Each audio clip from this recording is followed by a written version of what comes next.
Today we're going to be talking about 4 tips to get respect at your job. If you're wondering what those are, you're in the right place. If you're new to this channel, welcome to our village. If you're a returning villager, welcome as well.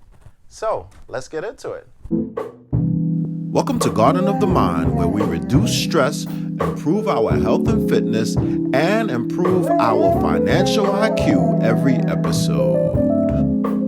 We must believe. Getting respect in general is tough, but getting respect at work is even harder because you have so many different factors. You have people, you have your employer, you have your clients, you have your coworkers. So it's important for you to know exactly who you would like to get respect from. If you're looking to get respect from your supervisor, there's a way to do that. If you're looking to get respect from your clients, there's another way to do that. If you're looking to get respect from your coworkers, there's another way of doing that as well.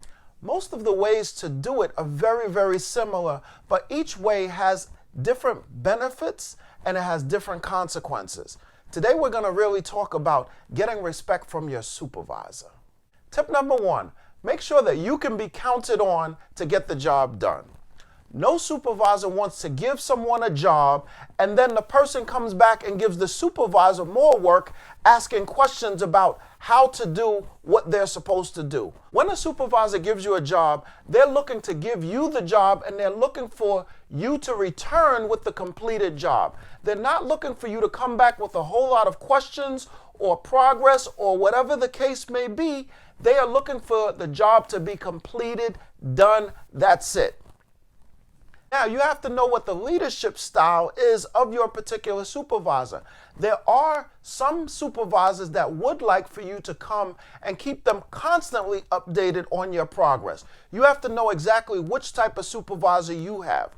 Most supervisors just want to give it to you and want you to give it back to them completed. They want to know that once they put it in your hands, that's it. They don't have to worry about anything else except a superb job.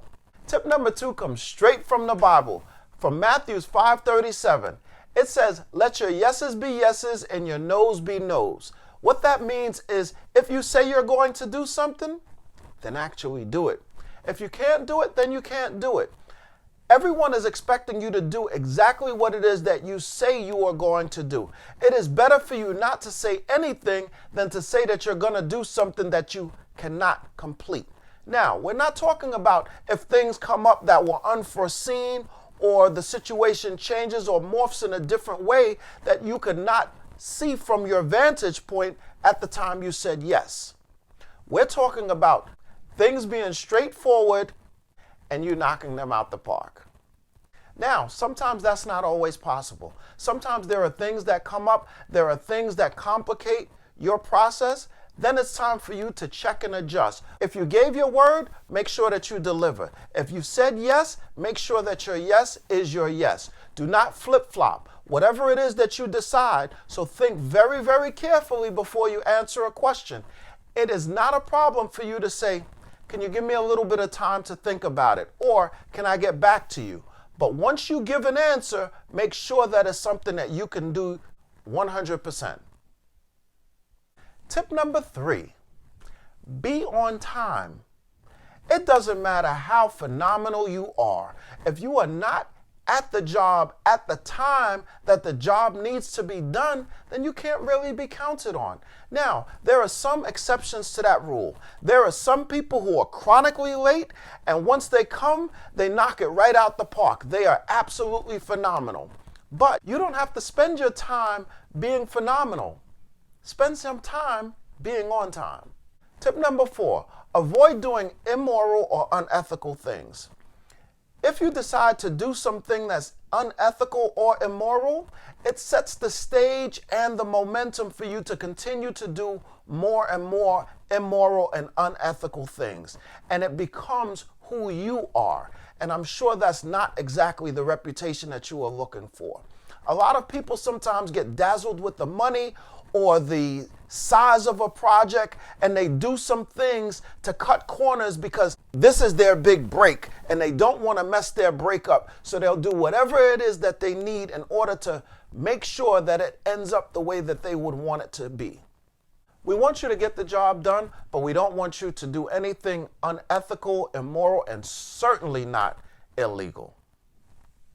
Now, these are the 4 tips that I've come up with.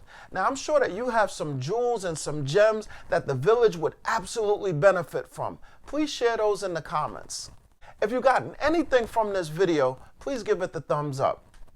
If you like this channel, please subscribe. If you want to know exactly when I post, which is Monday, Wednesdays, and Fridays, but the exact time, please click on that notification bell. And remember, thoughts are actions, words have power, and actions have consequences. I will see you for Wealthy Wednesdays, where we will be talking about entrepreneurship and keeping your finances together as a new entrepreneur. I'll see you then.